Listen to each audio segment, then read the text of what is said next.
Hello guys, welcome back to the channel. Coordination compounds का आज हमारा लास्ट लेक्चर है। ठीक है। इस लेक्चर में हम कलर कोऑर्डिनेशन कॉम्प्लेक्सेस के कलर के बारे में, इसकी लिमिटेशंस, जो क्रिस्टल फील्ड थ्योरी की लिमिटेशंस हैं उसके बारे में, एंड लास्ट वन बॉन्डिंग जो होती है कोऑर्डिनेशन कॉम्प्लेक्सेस की, उसके बारे में डिस्कस करेंगे। जो फर्स्ट टॉपिक है हमारा कलर्स इन कोऑर्डिनेशन कॉम्प्लेक्सेस, उसको देखो पहले तो। ठीक है। कलर में जो है आपको दो तीन चीज़ें ही ध्यान रखनी है।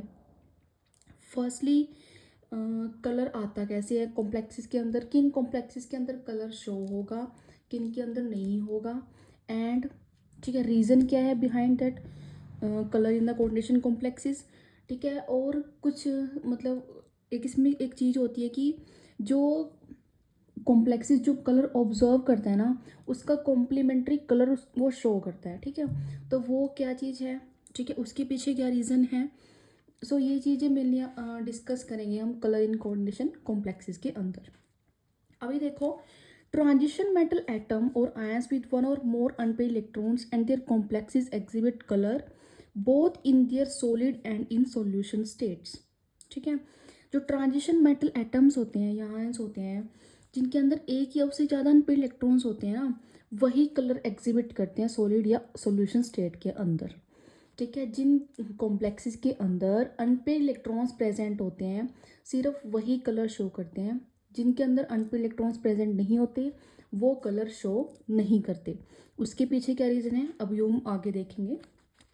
नेक्स्ट देखो, if absorption occur in the visible region of the spectrum, then the transmitted light bears a color complementary to the color of the light observed। मतलब कि जो ट्रांसमिटेड लाइट है, वो जो कलर ऑब्जर्व करती है ना, उसका जो कॉम्प्लीमेंट्री कलर है वो शो करती है। ठीक है। मतलब अगर किसी लाइट ने ग्रीन कलर को ऑब्जर्व किया है, but is observe by the complex, it appears red, तो वो रेड दिखाई देगा। ऐसा क्यों, उसका रीज़न ये है विबग्योर। ठीक है। देखो देखो, इस तरह से जब हम देखते हैं ना विबग्योर, आपको पता है रेनबो में 7 कलर्स होते हैं विबग्योर। ठीक है। यहाँ से देखो, ये होता है ना विबग्योर, वॉयलेट, इंडिको, ठीक है, blue, green, yellow, orange, red. ठीक है। तो अगर किसी ने क्या किया है, अगर किसी ने ग्रीन कलर को ऑब्जर्व किया है, तो उसका कॉम्प्लीमेंट्री कलर जो है वो अपीयर होगा। मतलब अगर किसी ने ग्रीन को ऑब्जर्व किया है ना, तो इसका जो कॉम्प्लीमेंट्री कलर है रेड जो है, वो ऑब्जर्व हो, वो अपीयर होगा। ठीक है। इसका मतलब ये है, ये इस तरह से निकालते हैं हम। ठीक है। या बाई चांस कह सकते हो किसी ने ब्लू को अगर ऑब्जर्व किया है, तो जो उसका कॉम्प्लीमेंट्री कलर जो ऑरेंज है वो अपीयर होगा। ठीक है। इस तरह से, ये किसी ने वॉयलेट को ऑब्जर्व किया है, तो उसका जो कॉम्प्लीमेंट्री कलर येलो है वो क्या होगा, अपीयर होगा। This is the reason behind कि जो हम कलर ऑब्जर्व करते हैं, उसका जो कॉम्प्लीमेंट्री कलर है वो क्यों अपीयर होता है। ये रीज़न है उसके पीछे। ठीक है। इस तरह से जब आप विबग्योर को देखोगे ठीक है, जो किसी कलर का जो कॉम्प्लीमेंट्री कलर है वो ऑब्जर्व होता है हमें। ठीक है। Next point is the colour of the coordination compounds can be really explain in terms of crystal field theory. जो कलर है, कलर्स का जो फंडा है कोऑर्डिनेशन कंपाउंड्स के अंदर, वो क्रिस्टल फील्ड थ्योरी से ही एक्सप्लेन होता है। ये तो आपको पता है। ठीक है। क्योंकि हमने valence bond theory, Werner theory पढ़ी है पहले। उनकी जो लिमिटेशंस ही थी कि वो कलर्स के बारे में कुछ भी एक्सप्लेन नहीं कर पाई। ठीक है। तो कलर को एक्सप्लेन किसने किया, क्रिस्टल फील्ड थ्योरी ने। अभी देखो क्रिस्टल फील्ड थ्योरी कैसे एक्सप्लेन करती है कलर ऑफ कॉम्प्लेक्सेस को। When a ligand approach to the metal containing unpaired electron, the 5 degenerate electrons separates into two distinct energy level T2G and EG। ठीक है। ये भी हमें पता है, जब हमने क्रिस्टल फील्ड थ्योरी में मैंने आपको बताया था कि जब लिगेंड जो है, जब मेटल को अप्रोच करते हैं, ठीक है, उसके बाद जो डीजनरेट डी ऑर्बिटल्स है वो इस तरह से दो डिस्टिंक्ट एनर्जी लेवल्स में क्या होता है, स्प्लिट होता है। एक T2G energy level, next one is a EG energy level. तो जो कलर है of coordination compounds arises from the electron transition between the split D orbital energy level. तो जो कलर है वो इन्हीं स्प्लिटिंग, ये जो स्प्लिटिंग है या स्प्लिट हो रहे हैं एनर्जी लेवल्स, इनकी वजह से ही जो है कलर आता है कोऑर्डिनेशन कॉम्प्लेक्सेस के अंदर। The colour of coordination compounds arises from the electron transition between the split D orbitals energy level. When light passes through a solution of the complexes, the electron in the lower T2G level is promoted to a higher EG level by absorbing light with energy equal to energy difference। क्या कहता है, जब electrons इस energy level में present होगा, ठीक है, अगर वहाँ इस पूरे कॉम्प्लेक्सेस में से लाइट को हमने पास किया, ठीक है, लाइट को हमने पास किया, इलेक्ट्रॉन्स कहाँ, यहाँ पड़ा है, ठीक है, इस इलेक्ट्रॉन ने क्या किया, उस एनर्जी को क्या किया, ऑब्जर्व किया। ऑब्जर्व करके वो क्या करता है, अपने हायर, जो इसका हायर एनर्जी लेवल है उसके अंदर क्या हो जाता है, प्रमोट हो जाता है। ठीक है, ये तो ग्राउंड स्टेट पे प्रेजेंट है अभी, ठीक है, इसका एक हायर एनर्जी लेवल भी होगा। ठीक है, तो जब इलेक्ट्रॉन यहाँ पे पड़ा है, इस T2G लेवल में पड़ा है, एक अनपेयर इलेक्ट्रॉन, जब उसके ऊपर लाइट, इस सॉल्यूशन में से हम लाइट को पास करेंगे, तो ये जो इलेक्ट्रॉन है उस क्या करेगा, उस लाइट को या उस एनर्जी को ऑब्जर्व करके क्या करेगा, हायर लेवल के अंदर प्रमोट हो जाएगा, या कह सकते हो जंप कर जाएगा to the higher energy level, जिससे क्या होता है, कलर आता है कॉम्प्लेक्सेस के अंदर। देखो नेक्स्ट इसका,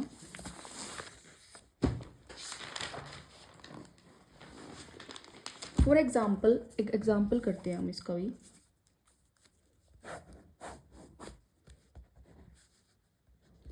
टाइटेनियम H2O6 3+,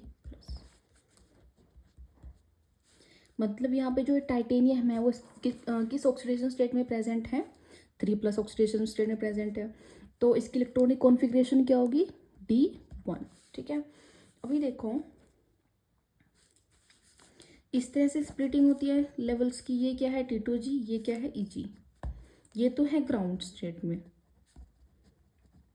ठीक है, इस तरह से ऊपर भी होगा कोई एक और लेवल होंगे जो क्या होंगे, एक्साइटेड स्टेट में प्रेजेंट होंगे, एक्साइटेड स्टेट।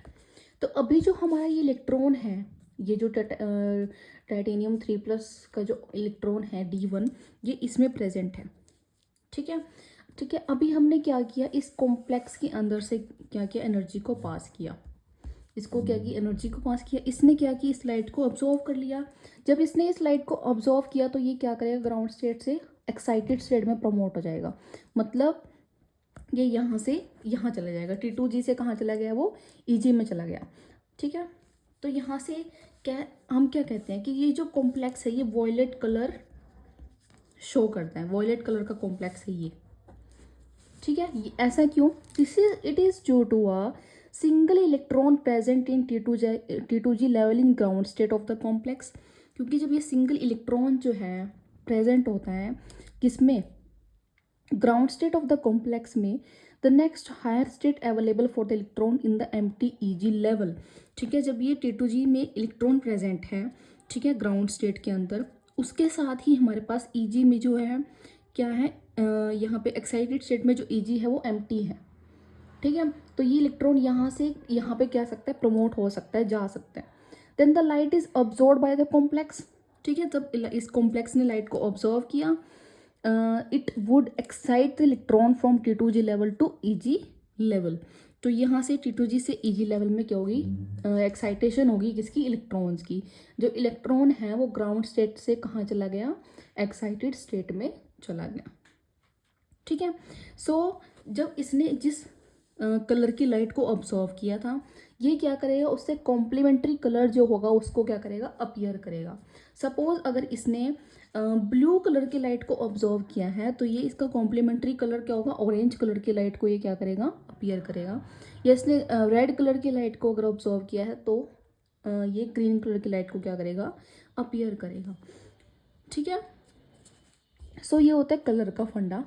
ये इसको हम क्या बोलते हैं, जब इलेक्ट्रॉन जो है वो एक लेवल से दूसरे लेवल पे प्रमोट हो रहा है, या कह सकते हो ग्राउंड स्टेट से एक्साइटेड स्टेट में जा रहा है, तो इसको हम बोलते हैं डीडी ट्रांजिशन।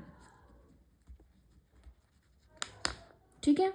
तो अगर आपसे कोई पूछे कि कलर का मेन रीज़न क्या है, ठीक है, कलर शो होने का, कोऑर्डिनेशन कंपाउंड्स में कलर शो होने का रीज़न क्या है, तो क्या होता है डीडी ट्रांजिशन। डीडी में ट्रांजिशन मतलब एक डी ऑर्बिटल से दूसरे डी ऑर्बिटल में क्या इलेक्ट्रॉन्स प्रमोट हो रहे हैं, इलेक्ट्रॉन्स एक्साइट स्टेट में जा रहे हैं, एक्साइटेड हो रहे हैं, सो उसको क्या बोलते हैं डीडी ट्रांजिशन बोलते हैं। ठीक है। और उसके वजह से क्या आता है, कलर आता है। ठीक है। सो ये था कलर्स इन कोऑर्डिनेशन कॉम्प्लेक्सेस। ठीक है। और एक पॉइंट इसमें ये है कि जो अनपेड इलेक्ट्रॉन्स है सिर्फ वही एक्साइटेड स्टेट में जाएंगे, जो पेयर्ड इलेक्ट्रॉन्स हैं उन वो कलर शो नहीं करते। मतलब इसमें से एग्जाम में मैंने एक प्रीवियस ईयर भी आपको कराया था कलर के बेसिस पे, लास्ट लेक्चर में मैंने आपको उसमें क्या था, इस तरह ऐसे ऐसे कुछ दो एग्जाम्पल्स थे जिसमें एक ने एक कलर शो कर रहा था, एक नहीं कर रहा था। ठीक है। तो बस उसमें क्या होता है, यही रीज़न है। अगर आपने क्या करना है, ऑक्सीडेशन स्टेट निकालनी है दोनों की। ठीक है। दोनों कॉम्प्लेक्सेस की ऑक्सीडेशन स्टेट, जो मेटल प्रेजेंट होगा उसकी ऑक्सीडेशन स्टेट निकाली। अभी देखो जो कलर शो कर रहा है ना उसमें क्या होगा, अनपेड इलेक्ट्रॉन्स प्रेजेंट होंगे, वेरएज जो कलर शो नहीं कर रहा है उसमें अनपेड इलेक्ट्रॉन प्रेजेंट नहीं होंगे, इसमें पेयर्ड इलेक्ट्रॉन प्रेजेंट होंगे। ठीक है। जो अनपेड इलेक्ट्रॉन्स हैं वही क्या करते हैं, कलर लाइट को ऑब्जर्व करते हैं और एक्साइटेड स्टेट में चले जाते हैं। ठीक है। सो यही रीज़न है कलर शो करने का कि जो अनपेड इलेक्ट्रॉन्स हैं सिर्फ वही क्या करते हैं, कलर को अपीयर करते हैं।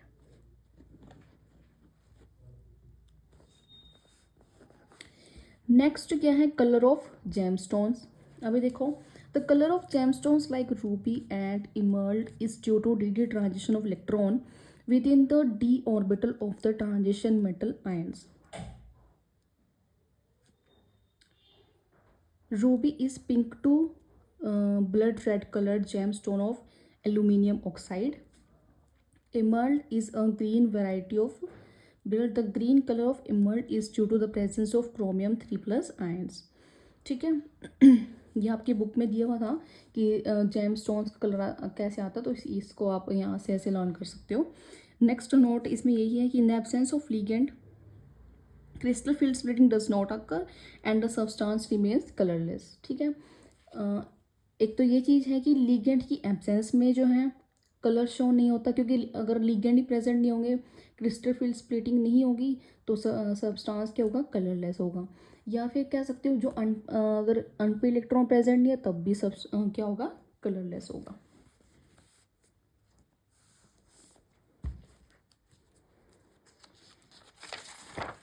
नेक्स्ट देखो क्या होता है इसमें, limitations of crystal field theory.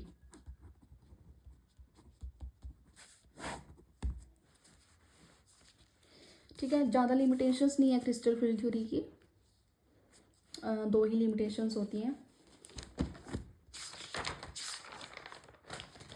एक तो क्या है, क्रिस्टल फील्ड थ्योरी क्या कहती है कि जो लिगेंड्स हैं वो लिगेंड्स क्या होते हैं, पॉइंट चार्जेस होते हैं। अनायनिक लिगेंड्स क्या हैं, पॉइंट चार्जेस होते हैं।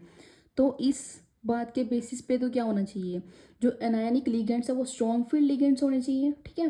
बट क्या होता है ना, जो अनायनिक लिगेंड्स हैं मैंने आपको स्पेक्ट्रोकेमिकल सीरीज पढ़ाई थी, हमने उसमें देखा कि जो अनायनिक लिगेंड्स हैं वो बिल्कुल लो, जो सीरीज़ की बिल्कुल लोअर एंड पे प्रेजेंट होते हैं, मतलब वो वीक फील्ड लिगेंड है। सबसे वीक फील्ड क्या होते हैं, अनायनिक लिगेंड्स, हेलोजन्स होते हैं, फ्लोरीन, क्लोरीन, ब्रोमीन, ये सारे क्या है, ये वीक फील्ड लिगेंड्स हैं।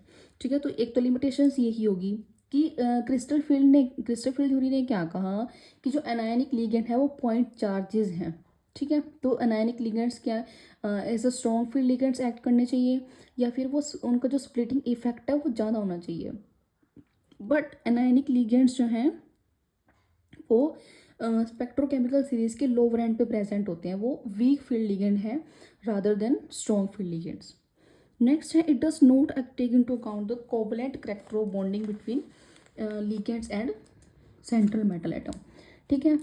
अभी देखो वीबीटी ने क्या कहा था, वीबीटी ने ये कहा था, वीबीटी ने जब बॉन्डिंग, मैंने आपको बताया था कि वीबीटी में हम बॉन्डिंग, वीबीटी क्या कहती है कि covalent, coordinate covalent bond present होते हैं मेटल और लिगेंड्स के बीच में। बट सीएफटी ने क्या कहा कि क्या कैसा आयनिक बॉन्ड प्रेजेंट होता है। ठीक है, तो ये इसकी यही एक लिमिटेशन है इसकी कि कोवलेंट करेक्टर के बारे में इसने नहीं बताया। ठीक है, कोवलेंट करेक्टर नहीं बताता है मेटल और लिगेंड का। ठीक है, सो ये दो लिमिटेशंस है, ज़्यादा इतनी खास लिमिटेशंस नहीं है इसकी।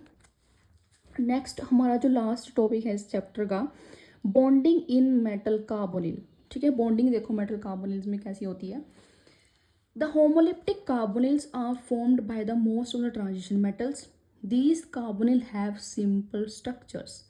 ठीक है, होमोलिप्टिक कार्बोनिल कौन से होंगे, होमोलिप्टिक क्या होता है, जिसके अंदर एक ही टाइप का लिगेंड्स प्रेजेंट होते हैं ना। तो क्या होता है, homoleptic carbonyls mainly transition metals present होते हैं।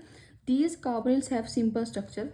फर्स्ट देखो nickel tetra carbonyl, tetra carbonyl निकल। ठीक है, तो उसकी क्या होगी, इस तरह से टेट्राहेड्रल स्ट्रक्चर होगी। ठीक है, ये स्ट्रक्चर्स आपको याद रखनी है, एग्जाम में आप नाम देके आपको स्ट्रक्चर पूछ सकता है वो ज़्यादा से ज़्यादा।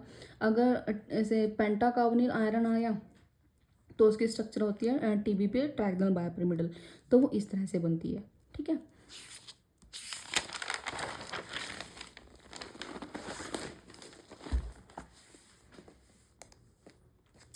नेक्स्ट देखो ऑक्टाहेड्रल, इसकी हेक्साकार्बोनिल क्रोमियम। ठीक है, इस तरह से ऑक्टाहेड्रल। ठीक है, अगर इस तरह से हमारे पास दो मेटल प्रेजेंट हैं, ठीक है, तो उनके बीच में इस तरह से बॉन्डिंग भी हो सकती है, और ये मतलब ये जो सी हो है ये एज अ ब्रिजिंग लिगेंड भी अटैच हो सकती हैं, और इस तरह से अलग अलग भी हो सकते हैं। ठीक है, इस तरह से अलग अलग भी हो सकती हैं ये दोनों के साथ, इसके साथ अलग, इसके साथ अलग सी हो, और इस तरह से ऐसा ब्रिज भी बना सकते हैं ये दोनों मेटल्स के बीच में। ठीक है, तो ये दोनों आपको स्ट्रक्चर्स याद रखने, इंपॉर्टेंट स्ट्रक्चर्स हैं।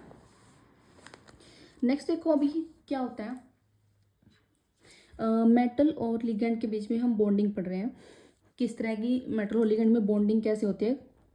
ठीक है, कोऑर्डिनेशन कॉम्प्लेक्स में या क्रिस्टल फील्ड थ्योरी में।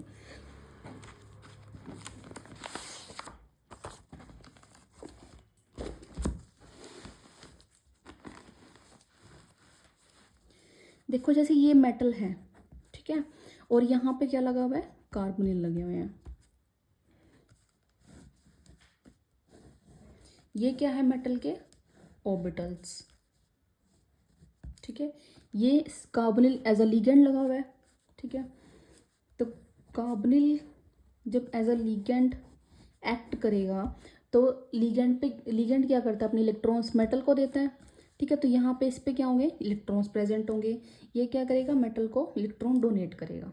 ठीक है, इलेक्ट्रॉन डोनेट कर दिए इसने, डोनेट किया तो इसने ये सिंगल बॉन्ड बना पहले तो इनके बीच में।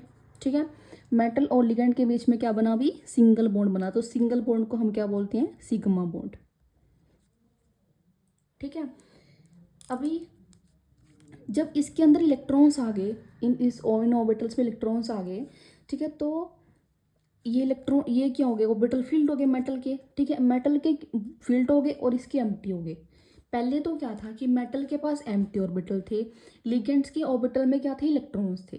ठीक है, मतलब लिगेंड्स के में क्या थे, इलेक्ट्रॉन प्रेजेंट थे, तो उसने क्या किए, अपने इलेक्ट्रॉन्स को इसके ऑर्बिटल्स में डाल दिया। इसके ऑर्बिटल्स खाली थे तो इस अपने इलेक्ट्रॉन्स को इसके ऑर्बिटल में डाल दिया, तो यहाँ से इसने क्या बना लिया, सिग्मा बॉन्ड बना लिया। ठीक है, अभी इलेक्ट्रॉन्स इसके पास हैं और इसके ऑर्बिटल्स क्या हैं, खाली हैं।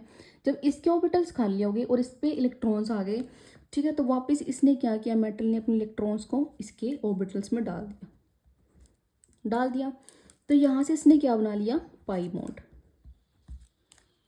ठीक है, एक तो होता है कि जब आप क्या बना रहे हो, सिंगल बॉन्ड बना रहे हो, तो सिंगल बॉन्ड को बोलोगे सिग्मा बॉन्ड। ठीक है, बट आपने इसके साथ साथ एक और बॉन्ड बना लिया तो उस सेकंड बॉन्ड को बोला जाता है पाई बॉन्ड। ठीक है, तो वही हुआ, जब सबसे पहले लिगेंड ने अपने इलेक्ट्रॉन्स मेटल को दिए थे तब हमारे पास एक सिंगल बॉन्ड बना, उसको बोलते हैं हम सिग्मा बॉन्ड। बट जब मेटल के पास क्या आ गए, इलेक्ट्रॉन्स भर गए और लिगेंड्स के पास जो इसके ऑर्बिटल थे खाली हो गए, तो अब मेटल ने अपने इलेक्ट्रॉन्स जो है इसके ऑर्बिटल्स में डाले, इसके खाली ऑर्बिटल्स में डाले, तो इसका कौन सा बॉन्ड बना, पाई बॉन्ड बना। ठीक है, तो पहले इसने इसको दिए, फिर इसने इसको दिए, तो इस टाइप की बॉन्डिंग को बोलते हैं सिनर्जिक बॉन्डिंग। ठीक है, तो इस टाइप की बॉन्डिंग होती है कोऑर्डिनेशन कॉम्प्लेक्सेस के अंदर। ठीक है, जिस तरह से इसमें ऐसे सिग्मा बॉन्ड, इस तरह से पाई बॉन्ड बनते हैं। ठीक है, ये जो ऑर्बिटल है ये पाई स्टार ऑर्बिटल्स हैं।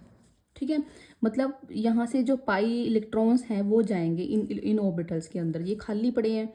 ठीक है, और मेटल के पास भर गए, क्योंकि इसने इसको दे दिए तो मेटल के ऑर्बिटल भर गए और लिगेंड के खाली हो गए। तो इसने वापस क्या किया, वापस इस मेटल ने क्या किया, लिगेंड के ऑर्बिटल्स में इलेक्ट्रॉन डाल दिए और क्या बनाया, पाई बॉन्ड बनाया। ठीक है, और इस तरह की बॉन्डिंग को बोला जाता है सिनर्जिक बॉन्डिंग। अभी देखो क्या लिखा हुआ है, the metal carbon bond in metal carbonyl possesses both sigma and pi character. ठीक है, एज सिग्मा और पाई करेक्टर क्यों है वो मैंने आपको बता दिया। फर्स्ट देखो, the MC sigma bond is formed by the donation of electron pair of electrons, donation of lone pair of electrons on the carbonyl carbon into a vacant orbital of metal. ठीक है, जो sigma bond बना वो कैसे बना कि इसने अपने लोन पेयर को डोनेट किया, कार्बोनिल ने किसको, मेटल को। सेकंड, पाई बॉन्ड कैसे बना, donation of pair of electrons from a field D orbital of metal into vacant anti bonding pi star orbital of carbon monoxide. ठीक है, कि जब मेटल ने अपने फील्ड ऑर्बिटल से, ठीक है, कार्बोनिल के या कार्बन मोनोऑक्साइड के pi star, empty pi star में क्या किया, इलेक्ट्रॉन्स को वापस डोनेट किया, उससे क्या बना, पाई बॉन्ड बना। ठीक है, सबसे पहले सिग्मा बॉन्ड तो कैसे बना, जब मेटल ने अपने फील्ड ऑर्बिटल से कार्बोनिल ने मेटल के एम्प्टी ऑर्बिटल में इलेक्ट्रॉन्स डाले।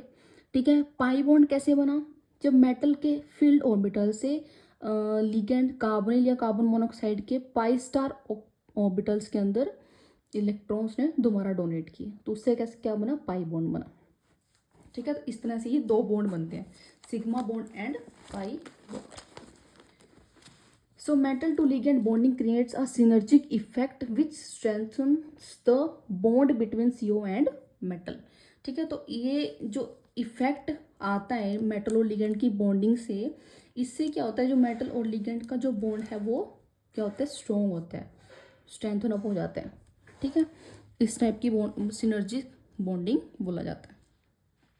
ठीक है, आई थिंक बॉन्डिंग समझ में आ गई होगी, किस तरह से मेटल और कार्बोनिल के बीच में बॉन्डिंग होती है। ठीक है, सो या इस चैप्टर में इतना ही था। सो नेक्स्ट वीडियो में कुछ मैंने आपको PYQs करा दिए थे, कुछ जो लेटेस्ट PYQs हैं लाइक 24, 23, 22 का जो पेपर हमारा वो रह रहा है। ठीक है, 20 के बाद के पेपर रह रहे हैं, सो वो मैं आपको नेक्स्ट वीडियो में कंप्लीट कराऊंगी, और भी क्वेश्चंस बताऊंगी कि कैसे कैसे नए क्वेश्चंस बन सकते हैं, या ठीक है मतलब सारे प्रीवियस ईयर पेपर्स को, ठीक है, पूरा एनालाइज करके बताऊंगी कि ज़्यादातर क्वेश्चन कौन से पार्ट से पूछे जाते हैं। एक तो मैंने आपको बताया था लास्ट लेक्चर में, आइसोमेरिज्म से बहुत क्वेश्चन आते हैं। ठीक है, आपको मतलब एक एग्जांपल दे दिया जाएगा, वहाँ से पूछा जाएगा कि इसमें किस टाइप का आइसोमेरिज्म है। ठीक है, तो आपको उसमें बस यही करना होता है कि एग्जांपल्स को अच्छे से एनालाइज करो कि क्या एग्जांपल में मैंने डायरेक्टली पूछा क्या हुआ है। ठीक है, कौन सी चीज़ डिफरेंट दी हुई है उसको देखो, वहाँ से आपको पता चल जाता है कि किस टाइप का इसमें आइसोमेरिज्म प्रेजेंट है। ठीक है, आइसोमेरिज्म से बहुत क्वेश्चन आते हैं। उसके बाद VBT से, CFT से, इनसे तो देखो आता ही है, यही मेन है चैप्टर के अंदर। ठीक है, बट आइसोमेरिज्म को आपने ध्यान से पढ़ना है। सो या नेक्स्ट वीडियो में मैं आपको सारे PYQs कराऊंगी इसके, तो फिर हमारा चैप्टर कंप्लीट हो जाएगा, देन हम नेक्स्ट चैप्टर में चलेंगे अपने।